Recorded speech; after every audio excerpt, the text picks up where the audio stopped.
Pas ceux qui disent beaucoup d'appelés, peu d'élus. Je pense que c'est pas la vérité. Je vais raconter une anecdote. Il y a un avocat qui m'a raconté ça. Je faisais un entretien pour un stage en avocaterie, stage d'avocat. Je lui dis oui, il y a trop d'avocats et tout. C'est vrai que c'est dur de faire des études de droit. Et ben il m'a répondu les meilleurs avocats, c'est eux qui travaillent le plus. Je pense qu'il a raison. Il y en a qui disent qu'il y a trop d'humoristes. Il y a beaucoup d'humoristes, mais il n'y en a pas trop. Moi, je trouve qu'il n'y a pas trop d'humoristes. Pas se lancer dans le stand-up parce qu'il y a trop d'humoristes, c'est un petit peu comme refuser de lancer sa start-up parce qu'il y a trop de skyblog. Le truc, comme les gens ils disent aussi, il y a trop de plateaux d'humoristes. Se créer tous les jours des plateaux d'humoristes. Les plus gros plateaux, ça n'a pas d'impact sur eux. Les meilleurs ne sont pas impactés par le nombre de nouveaux plateaux qui se créent. Je remonte la rue pour aller vers le théâtre Edgar. C'est là où j'ai commencé les scènes ouvertes. Je dirais jusqu'à 3 scènes ouvertes par semaine. C'est à Théâtre Edgar à l'époque où il y avait deux salles. C'est des très bons souvenirs. Quand on remonte la rue, il y a une très bonne crêperie où les crêpes sont très bonnes. Tous les crêpes au Nutella. Ceux qui bossent, ils ne souffrent pas de concurrence. Juste pour vous raconter une anecdote, j'ai fait des études de droit. Et la première année de droit à Villetaneuse, il y avait vraiment beaucoup d'élèves. On ne pouvait même pas s'asseoir dans l'amphi. Il fallait vraiment arriver 15 minutes avant pour pouvoir s'asseoir dans l'amphi.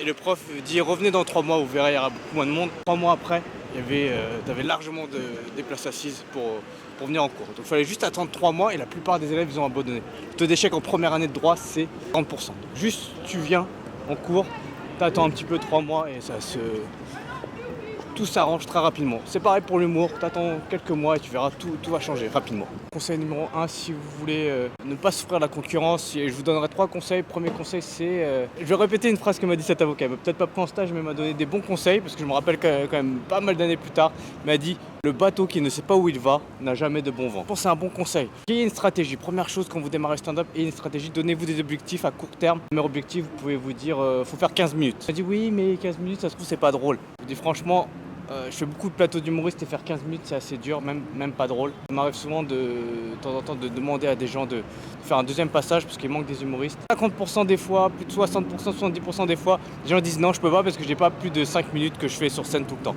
Si c'était facile, tout le monde le ferait. Je vous dis franchement, si c'était facile, tout le monde le ferait. Et c'est pas le cas. Donc, deuxième conseil, c'est de couper le maximum de choses pour garder que le meilleur. Mon truc à moi, c'est mon objectif, je dis pas que je l'atteins, c'est de garder que les phrases où il y a eu des applauses au moins une fois dans l'année, une fois dans la vie même. Au début, garder le maximum de vannes, mais après, au fur et à mesure, essayer d'être sélectif et de garder une vanne sur 2 pour faire un bon passage. Donc si vous êtes sélectif, vous êtes comme un videur de boîte de nuit avec vos vannes. Des fois, elles peuvent rentrer, des fois, elles peuvent pas rentrer.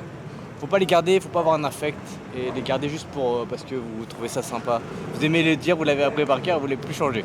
Mon dernier conseil, il faut que vous alliez sur scène avec la volonté de bien faire, de mieux faire.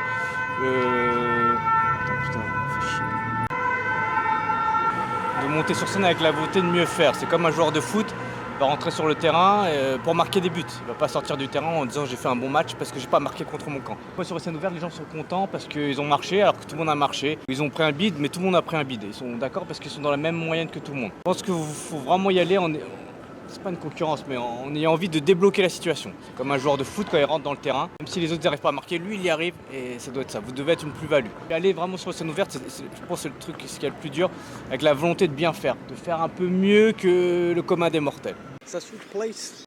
Un autre conseil que j'ai oublié de dire quand j'étais sur le banc, c'est essayer d'écrire et de jouer pour comme objectif de finir dans un théâtre devant des personnes à 25€.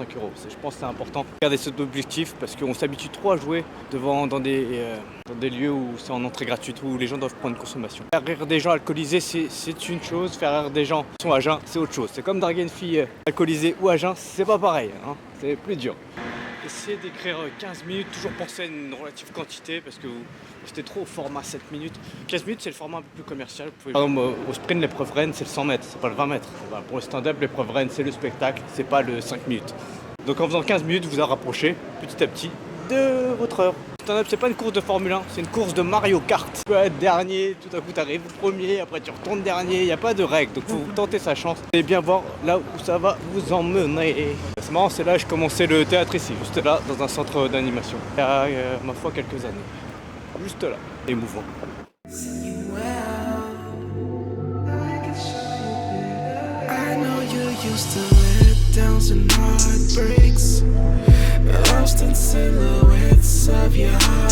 Beaucoup d'appelés, peu d'élus. Je suis pas d'accord avec cette phrase.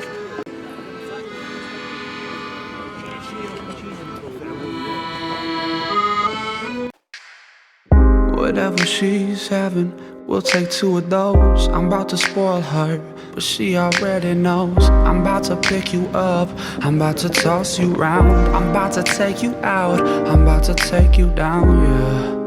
Je crois qu'on voit rien du tout, on voit même pas mon visage. Oups, je suis tombé, failli tomber. On va regarder ce plan, même s'il est tout claqué, c'est pas grave. N'hésitez pas à vous abonner oh ça résonne, à ma chaîne YouTube et à mettre un petit pouce sur la vidéo. Merci, à bientôt, bye.